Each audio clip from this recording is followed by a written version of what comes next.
Assalamualaikum warahmatullahi wabarakatuh. Salam sejahtera bagi kita semua. Shalom. Perkenalkan, saya Alfrian Carmen Talakua, SSI MKom, merupakan salah satu dosen pada perguruan tinggi Universitas Kristen Wirawacana Sumba pada program studi Sistem Informasi Fakultas Sains dan Teknologi. Video ini merupakan bagian dari pernyataan diri dosen dalam unjuk kerja Tridharma perguruan tinggi pada bidang pengajaran atau sering disebut dengan PDD UKT PT. Pada kesempatan ini, saya akan memaparkan mata kuliah yang saya ampuh, yaitu Statistika dan Probabilitas. Mata kuliah ini merupakan mata kuliah wajib pada program studi Sistem Informasi di semester 2 dengan bobot SKS sebesar 3, dibagi menjadi 2 SKS teori dan 1 SKS praktikum. Deskripsi singkat dari mata kuliah ini adalah mata kuliah ini akan memberikan pemahaman terkait dasar-dasar statistika dan probabilitas yang menjadi landasan penting dalam pengambilan keputusan berbasis data. Dengan mempelajari mata kuliah ini, mahasiswa akan dibekali kemampuan untuk memahami, mengolah, menganalisis, dan menyimpulkan data secara sistematis dan logis menggunakan metode statistik. Mata kuliah ini juga dirancang untuk mendukung pengembangan kemampuan berpikir analitis, pemecahan masalah berbasis data, serta komunikasi kuantitatif yang relevan dengan kebutuhan dunia kerja dan mendukung penelitian lanjut di berbagai bidang. Mata kuliah ini merupakan mata kuliah yang akan mendukung capaian pembelajaran lulusan pada program studi. Ada 2 capaian pembelajaran lulusan program studi yang didukung oleh mata kuliah ini, yaitu mampu memahami menganalisis permasalahan komputing yang kompleks dan menilai konsep dasar serta peran sistem informasi dalam mengolah data dan memberikan rekomendasi pengambilan keputusan pada sistem organisasi. Yang kedua, mampu memahami, merancang, menggunakan sistem manajemen basis data, serta mengolah dan menganalisa data dengan peralatan dan metode pengolahan data.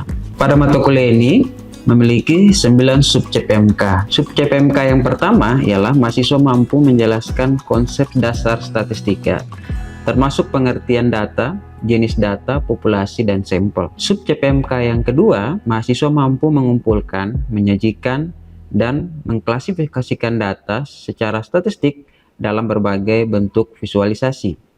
Sub CPMK yang ketiga ialah mahasiswa mampu melaksanakan, merumuskan, serta mengerjakan ukuran pemusatan data dalam penyelesaian masalah berbasis saintifik. Sub CPMK yang keempat, mahasiswa mampu memahami konsep peluang dan menghitung probabilitas kejadian menggunakan pendekatan aturan peluang dan kaidah Bayes. Sub CPMK yang kelima, mahasiswa mampu mengidentifikasi dan menggunakan distribusi probabilitas, diskrit dan kontinu, termasuk distribusi binominal, Gaussian, dan normal. Sub CPMK yang keenam, mahasiswa mampu melakukan pengujian hipotesis statistik sederhana, termasuk uji Z dan uji T, serta menafsirkan hasil pengujian secara kritis. Sub CPMK yang ketujuh, mahasiswa mampu menerapkan analisis regresi linier sederhana dan korelasi, serta menginterpretasikan hasil hubungan antar variabel kuantitatif. Sub CPMK yang kedelapan, mahasiswa mampu menjelaskan dan melaksanakan, serta menganalisis tentang analisis uji ANOVA dalam menyelesaikan masalah. Dan yang terakhir, sub CPMK yang ke-9, mahasiswa mampu menyelesaikan studi kasus berbasis data dengan metode statistika dan probabilitas serta menyajikan hasil analisis secara sistematis. Pada mata kuliah ini, metode pengajaran yang digunakan adalah DIA, yaitu Delivery, Interaction, dan Assessment, di mana delivery akan berfokus pada penyampaian materi dari dosen pada mahasiswa seperti ceramah, kemudian diskusi, dan demonstrasi. Kemudian interaksi atau interaction ialah interaksi antara dosen dan mahasiswa berupa tanya jawab maupun diskusi. Ada juga interaksi antara mahasiswa dan mahasiswa yang diwadahi dalam diskusi-diskusi kelompok. Kemudian yang ketiga adalah assessment, yang digunakan untuk penilaian setiap sub CPMK yang telah dilaksanakan. Penilaian akan dilakukan menggunakan tugas, kuis, kemudian ujian tengah semester, dan ujian akhir semester.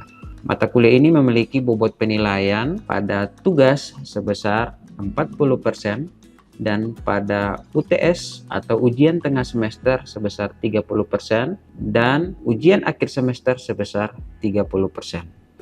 Berikut merupakan video pembelajaran di ruangan kelas. Selamat menyaksikan. Baik, selamat siang semua. Siang. Apa kabar hari ini? Baik. Hari ini kita akan belajar pada mata kuliah statistik dan probabilitas. Minggu ini kita masuk pada minggu yang keempat, yaitu membahas terkait dengan ukuran dan pemusatan data. Minggu lalu kita bahas terkait dengan penyajian data. Ada yang masih ingat materi minggu lalu? Oke, silakan. Siapa nama? Paulina. Nah, jadi minggu lalu itu kita belajar mengenai bagaimana cara menggunakan distribusi frekuensi, Pak. Nah, itu digunakan untuk menyusun dan menyajikan data agar lebih mudah dipahami dan dianalisis, Pak. Baik. Oke, itu yang kita pelajari minggu lalu. Nah, minggu ini kita akan belajar terkait dengan pemusatan data. Tapi sebelum kita memulai perkuliahan hari ini, kita akan buka dengan doa. Nyongki, tolong pimpin doa. Jadi baik, sebelum kita memulai perkuliahan kita hari ini, ada baiknya kita awali dengan doa. Izinkan saya memimpin doa ini secara kepercayaan saya, Kristen Protestan, bagi teman-teman yang berkeyakinan lain dapat menyesuaikan dengan kepercayaannya masing-masing. Kita berdoa. Bapa kami yang berada di kerajaan surga, terima kasih atas penyertaan-Mu dari pagi hingga siang hari ini. Bahkan hingga kami dapat boleh berkumpul kembali lagi di ruangan ini. Kami berkumpul di sini untuk melanjutkan seluruh aktivitas kami, baik belajar maupun mengajar. Kiranya Bapak boleh tuntun sertai kami, sehingga perkuliahan kami dapat berjalan dengan lancar. Hanya ini doa sembahyang kami panjatkan kepada Bapa di surga. Haleluya, amin. Amin. Baik, setelah tadi teman-teman mendengar bahwa materi yang kita pelajari minggu lalu itu terkait dengan penyajian data, membahas juga terkait dengan distribusi frekuensi. Nah, hari ini kita akan bahas terkait dengan ukuran dan pemusatan data. Ini merupakan bagian penting dalam mempelajari statistik dan probabilitas. Kalau kita bicara ukuran pemusatan data dalam statistik, itu kita akan memahami bagaimana sih data terpusat. Oke. Nah, saya berikan analogi sederhana. Misalnya kalau teman-teman melihat ada satu bus dengan penumpang yang ada di dalamnya. Nah, misalnya kita boleh tahu tuh satu bus mungkin dia punya penumpangnya sekitar 50 penumpang. Nah, sekarang kita mau bahasakan anggota atau penumpang yang ada di dalam bus itu seperti apa. Misalnya, kita bilang itu rata-ratanya perempuan atau rata-ratanya orang tua. Nah, sekarang kita bilang rata-ratanya orang tua, tapi umurnya dari berapa sampai berapa kita tidak tahu.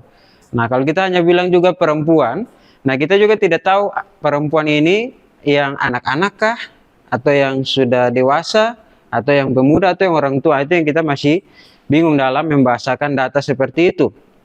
Sehingga ukuran dan pemusatan ini akan membantu kita untuk membahasakan data supaya orang bisa mengerti, atau si pembaca data atau yang memerlukan data itu mengerti apa yang sebenarnya bisa dinarasikan dari data tersebut. Baik, sebelum kita masuk ke pembahasan lanjutan terkait dengan apa sih akan kita kerjakan dalam ukuran dan pemusatan data. Poin paling penting adalah kita mengenal dulu jenis data. Ini mungkin sudah dibicarakan ya minggu lalu terkait dengan jenis-jenis data pada materi sebelumnya. Saat masuk pada ukuran dan pemusatan data, jenis data yang akan kita gunakan itu ada dua. Data yang pertama adalah data tunggal atau jenis data tunggal. Data yang kedua adalah jenis data kelompok. Nah, nanti kita akan lihat nih perbedaannya. Kenapa ada data tunggal sama data kelompok. Nah, kalau kita lihat data tunggal ini biasanya disajikan dengan jenis-jenis data seperti ini. Contoh, saya berikan contoh nilai ujian pada 7 orang siswa. Misalnya ada 75, 80, 85, 90 sampai 85 dan 80. Misalnya kayak gini. Nah, ini disebut dengan data tunggal. Nah, kalau data kelompok itu artinya data yang berkelompok. Tapi saya berikan contoh dari data tunggal ini. Kelebihan dan kekurangannya seperti ini. Misalnya kalau kita pakai data tunggal ini mudah dianalisis. Kemudian kapan dia diperuntukkan untuk kita gunakan. Nah, data tunggal ini biasanya kalau datanya atau jumlah datanya itu sedikit atau di bawah 50 atau di bawah 30. Nah, boleh tuh kita pakai data tunggal karena jumlah datanya sedikit.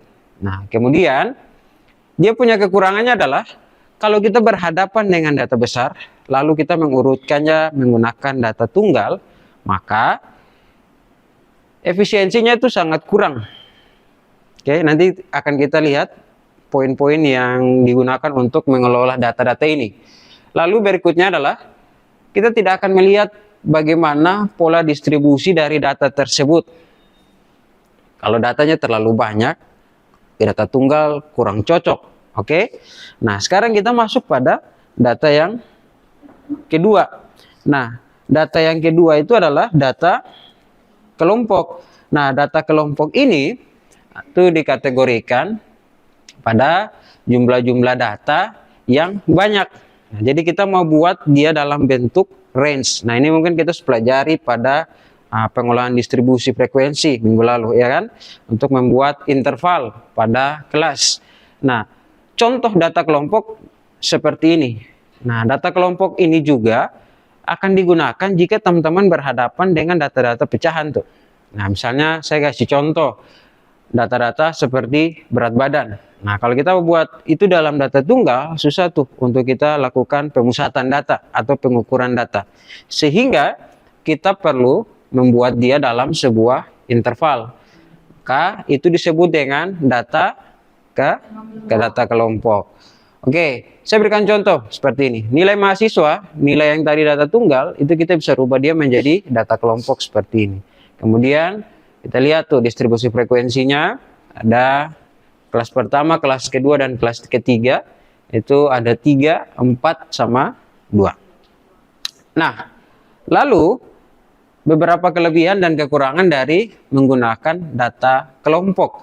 Nah, kalau misalnya penggunaan data kelompok ini akan lebih mudah dianalisis jika kita berhadapan dengan jumlah data yang banyak atau jumlah data yang besar. Nah, kemudian dia juga akan memudahkan kita untuk melakukan distribusi pembagian data. Nah, kemudian masuk pada kekurangannya. Kalau kekurangan, ini informasi yang spesifik, setiap nilai hilang karena dikelompokkan di dalam satu interval. Nah, beda kalau kita pakai data tunggal tadi. Data tunggal tadi kita dapat tuh nilai yang spesifik. Tapi tadi dia agak kurang cocok kalau kita pakai pada data yang banyak gitu. Nah, kemudian kekurangan yang berikut adalah bisa menyebabkan distorsi. Nah, jadi kalau kita intervalnya kurang tepat, maka distorsi datanya itu sangat memungkinkan di situ terjadi. Oke, jadi kalau salah atur interval, panjang kelasnya salah diatur, maka kita akan mengalami yang namanya distorsi data. Nah, lalu sekarang kita masuk. Apa sih yang kita akan bicarakan dalam ukuran pemusatan data atau apa yang digunakan untuk melakukan ukuran dan pemusatan data? Pertama, kita bicara terkait dengan rata-rata. Jadi kalau bicara soal mean atau rata-rata, ini mungkin sudah pernah teman-teman bahas di materi-materi di sekolah misalnya ya. Materi-materi di matematika atau mata pelajaran matematika. Tapi dalam mata kuliah statistik pun juga hal ini menjadi hal dasar yang akan digunakan untuk ukuran dan pemusatan data. Jadi mean ini atau rata-rata sering digunakan untuk merepresentasikan sebuah kelompok data. Jadi kalau kita mau lihat nih, atau kalau teman-teman pernah dengar, oh rata-rata nilai kelas A atau kelas B 70 atau 75. Nah, kayak gitu. Itu disebut dengan pembahasan melalui data atau penarasian melalui data. Nah, lalu apakah itu cukup untuk merepresentasikan sebuah data? Nah, bisa iya, bisa tidak. Kita tergantung pada kasusnya. Tapi secara umum atau dalam dunia statistik secara umum itu bisa untuk kita menarasikan data dalam sebuah kelompok. Tapi tadi itu kembali pada 2 poin tadi. Apakah selalu akan menggunakan min atau tidak? Nah, belum tentu. Tergantung pada kasus yang nanti kita eksekusi. Nah, kita mulai dengan rumus. Jadi, rumus min pada data tunggal itu berbeda dengan rumus min pada data kelompok. Nah, rumus min pada data tunggal itu seperti ini. Jadi, kalau teman-teman lihat, dia dilambangkan dengan X bar. Jadi sama dengan sigma XI dibagi dengan N. Artinya sejumlah X atau sejumlah nilai data kemudian dibagikan dengan jumlah data atau banyaknya data. Oke. Itu untuk data tunggal. Rumusnya akan berbeda saat kita berhadapan dengan data kelompok. Nah, ini rumus data kelompok. Kalau rumus data kelompok masih sama, X bar juga, tapi rumusnya adalah sigma FI dikali dengan XI. Nah, artinya FI itu adalah frekuensi kelas I. Nah, jadi frekuensi kelas I ini yang mana? Nah, saya berikan contoh tadi di tabel ini. Nah, ini misalnya kelas I, berarti kelas pertama frekuensinya berapa? Nah, itu dia. Oke. Nah, kemudian dibagi dengan sigma frekuensi atau keseluruhan total dari nilai frekuensi. Nah, ini rumus untuk rata-rata pada jenis data kelompok. Oke. Pertanyaan lanjutan di bawah. Kapan menggunakan min tadi? Nah, ada 2 poinnya. Poin pertama, ketika data tidak memiliki pencilan yang signifikan. Oke. Nah, pencilan ini artinya apa? Outliner. Jadi data yang dia punya range-nya atau perbedaannya sangat signifikan. Saya berikan contoh. Misalnya kayak gini, teman-teman. Ada data 8, kemudian 10, kemudian 9, kemudian ada 7. Lalu tiba-tiba ada data di sini 100. Nah, ini yang disebut dengan pencilan. Outliner. Jadi di luar itu.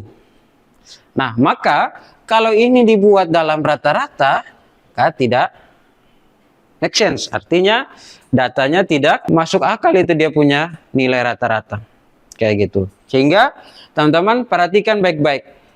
Dalam melakukan ukuran pemusatan data, saat kita punya data ini ada yang namanya pencilan seperti ini, maka tidak bisa kita gunakan min sebagai ukuran untuk melihat data atau merepresentasikan data. Nah, sekarang kita masuk pada poin yang kedua, yaitu adalah min atau nilai tengah. Nah, saya balik tadi pada kasus yang pertama, saya berikan contoh seperti di base tadi. Oke, sekarang kita mau lihat min ini fungsinya untuk apa. Nah, tadi kan saya bilang ada penumpang ya, penumpang dalam bus. Kemudian kita mau lihat tuh rata-rata penumpangnya tuh umur berapa. Nah, min ini digunakan sebenarnya untuk menjadi orang tengahnya atau nilai tengah kita sebut untuk melihat, oh dari dia ini ke atas itu berapa banyak orang tuanya. Kan dia sebagai umur yang di tengah nih toh, kita lihat. Lalu yang ke bawah untuk lihat yang remaja dan anak-anak itu ada berapa banyak. Nah, itu yang disebut dengan nilai tengah. Sehingga kita bisa representasikan bahwa, oh berapa nih persen orang tua, berapa persen anak-anak. Dilihat dari mana? Dari nilai tengah itu. Untuk ke atas dan ke bawah. Nah, jadi saya berikan analogi sederhana supaya teman-teman bisa memahami. Nah, lalu rumusnya dalam menggunakan median. Kalau misalnya saya punya data sekitar 8 nih, atau sorry, misalnya 8, 7, 6, 5, 4, 3, 2, 1, misalnya kayak gini. Ada 1, 2, 3, 4, 5, 6, 7, 8, tambah lagi di sini 9. Nah, kalau misalnya kita pakai analogi yang tadi, maka yang menjadi nilai median yang mana kalau data yang ini? Nah, jumlah datanya ada 9. Maka kalau kita bagi, maka dia harus ada di nilai 4. Jadi seimbang 1, 2, 3, 4. 1, 2, 3, 4. Nah, kayak gitu untuk nilai median. Nah, itu sederhana untuk menentukan nilai median dalam data tunggal seperti itu. Baik, kemudian kita masuk pada rumus untuk data kelompok. Rumusnya kayak gini teman-teman, perhatikan. Jadi kita punya yang namanya L, kemudian ditambahkan dengan N dibagi 2, dikurangi dengan F besar, dibagi dengan F kecil, dikali dengan C. Nah, ini dia punya keterangan. Keterangan pertama itu L adalah tepi bawah kelas median. Nah, lalu yang berikut adalah N itu adalah total dari frekuensi. Jadi keseluruhan frekuensi. Di rumus min tadi adalah FI ya, FI. Nah, kemudian F ini adalah jumlah frekuensi sebelum kelas median. Nah, lalu F ini adalah frekuensi kelas median dan C ini adalah panjang kelas. Oke, ini banyak ya komponen yang harus teman-teman siapkan untuk melihat nilai median pada data kelompok. Kapan kita menggunakan median? Nah, untuk merepresentasikan data atau untuk menggambarkan data. Nah, saat yang paling tepat adalah saat kita berhadapan dengan data yang seperti tadi. Jadi ada 8, 10, 9, 7, lalu ada 100. Nah, itu kalau pencilan-pencilannya besar, maka kita akan menggunakan median untuk representasikan data tersebut. Itu untuk kasus-kasus yang kita gunakan. Jadi terjawab ya pertanyaan yang sebelumnya saya bilang, apakah semua harus pakai median? Oh, enggak harus, gitu. Oke. Lalu yang ketiga adalah modus atau nilai yang paling sering muncul.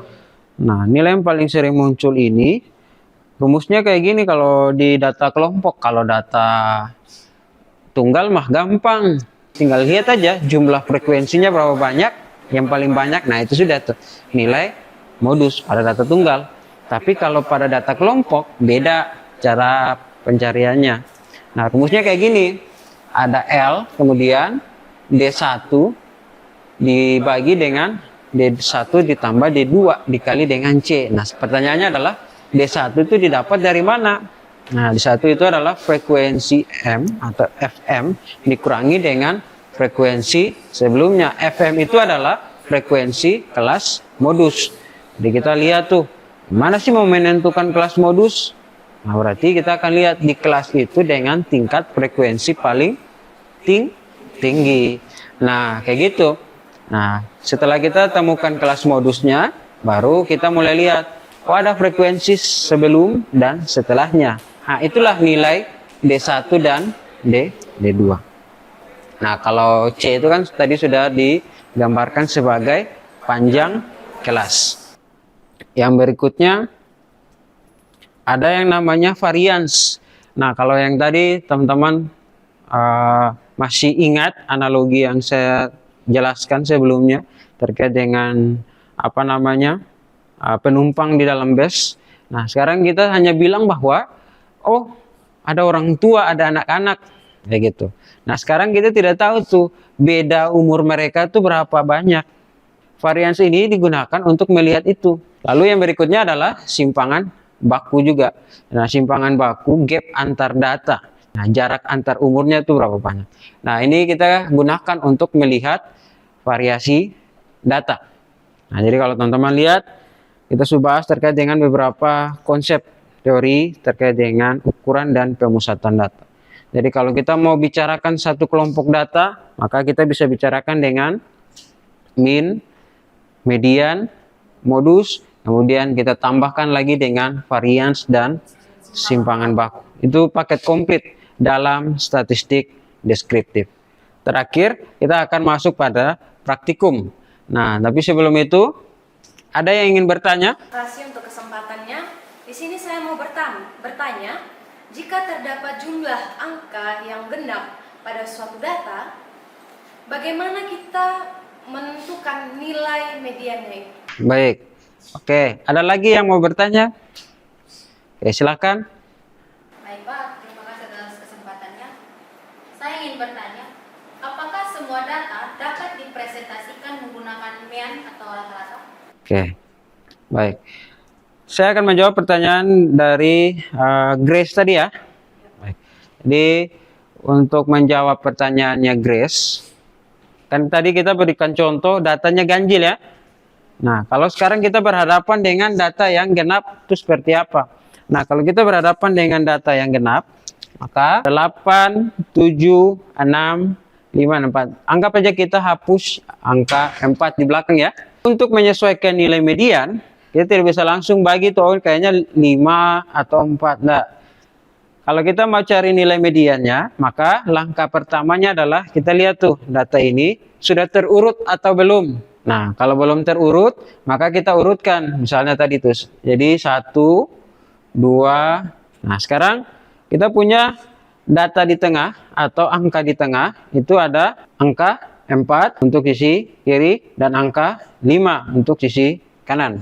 Nah, harusnya nilai tengah ada di sini. Nah, rumus untuk mencari nilai tengah itu adalah angka ini dijumlahkan dengan angka ini. Jadi 4 ditambah dengan 5 dibagi dengan 2. Nah, jadi kalau 4 tambah 5 dibagi 2 jadinya berapa? 4,5. Nah, inilah nilai mediannya. Jadi kalau teman-teman berhadapan dengan data tunggal, lalu datanya genap, maka kita urutkan dulu datanya, masing-masing kelompok dijumlahkan, dibagi dengan 2. Nah, sekarang saya akan menjawab pertanyaan yang dari Priscilia tadi ya.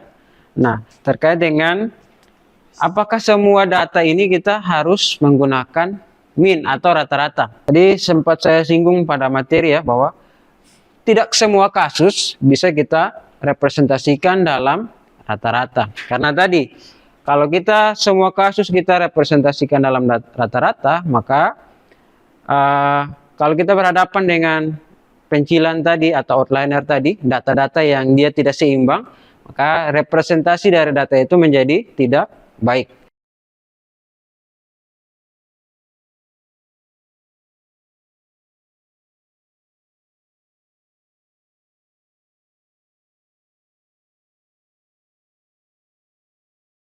Supaya teman-teman bisa belajar lagi di rumah, Pak berikan tugas untuk dikumpulkan minggu depan. Jadi tugas hari ini yaitu teman-teman cari data tunggal dengan kasus yaitu nilai mahasiswa sebanyak 50 data. Kemudian teman-teman hitung ukuran pemusatan datanya menggunakan tadi min, median, modus. Oke. Nah, kalau bisa sampai pada varians dan simpangan baku. Oke, untuk menutup pertemuan kita di hari ini, kita akan tutup juga dengan doa. Jadi baik Pak dan teman-teman semua, mari kita satu dalam doa dan izinkan saya memimpin doa ini dengan keyakinan saya, yaitu Kristen Katolik. Mari kita berdoa. Dalam nama Bapa, Putra dan Roh Kudus. Amin. Segala puji hormat kami aturkan kepadamu ya Tuhan. Terima kasih atas perlindungan-Mu dari awal kegiatan kami hingga pada akhirnya. Ya Bapa, kiranya apa yang kami sudah pelajari pada hari ini boleh bermanfaat bagi kami, dan saat ini kami akan pulang ke rumah kami masing-masing. Pada Engkau tuntun kami serta kami dalam perjalanan hingga kami boleh masing-masing tiba di rumah kami dengan selamat. Ini doa dan permohonan kami yang kami sampaikan dengan perantaraan Kristus Tuhan kami. Amin. Itu saja dari saya hari ini. Semoga hari ini yang kita pelajari bermanfaat. Kemudian jangan lupa kerjakan tugasnya. Kita ketemu lagi di pertemuan selanjutnya di minggu depan. Baik, selamat siang semua. Terima kasih. Sekian video rekaman pembelajaran mata kuliah statistika dan probabilitas pada program studi sistem informasi. Terima kasih.